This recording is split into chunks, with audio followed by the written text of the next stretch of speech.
So marami nga pong nag-react tungkol po dito sa 500 pesos Noche Buena package po na kinoment po ni Secretary Roque ng DTI na 500 pesos lang, makakabili na kayo ng ham, makakagawa na kayo ng macaroni salad, spaghetti. So yun na nga po, parang for 2025, hindi po siya doable. So eto nga po, nag-try nga po ako sa GrabMart po para ma-check kung talaga bang doable yung 500 pesos. So just to let you know po, hindi po ito sponsored, okay? So, eto nga po yung Grab app. So, punta po tayo dyan sa GrabMart na po yan. So, isearch po natin. Una is yung ham po. So, ayan po, nakikita nyo po yung mga choices. So, pili lang po tayo. So, ang pinakamura or medyo parang okay yung price is yung 84 pesos and 75 cents. So, next naman po natin hanapin is yung spaghetti.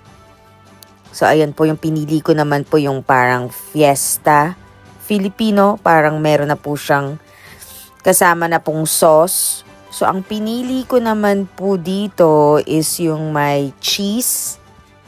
So, nasa 131 pesos po siya.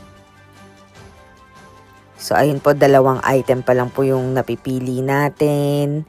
Tapos, ang next naman po, syempre, is yung cheese pa. Is ito nga po, may Eden po ang pinili ko. 56 pesos and 50 cents. Tapos next naman po is yung giniling. Ayan po, parang konti lang po yung choices dito. Pero para magka-idea lang po tayo, 'di ba? Magkano nga ba talaga? So ayun po, yung pinili ko po yung 194 and 50 cents. Ayan po, naghahanap pa rin po ako. Baka meron pang mas mura, 'di ba? Baka lang. Pero, yun na nga po, wala. So, yun nga po talaga yung pinili ko na yung 194 and 50 cents po. Tapos, yung next naman na, so, ito na. Ito na po yung mga, apat lang po siya na item So, ayan po. Nakikita nyo naman po yung total 611 pesos and 75 cents. Pero, syempre kasi may delivery fee pa po. And iba pa pong charges. Pero, para lang po magkaroon tayo ng idea, diba? So, hindi po doable yung 500 pesos.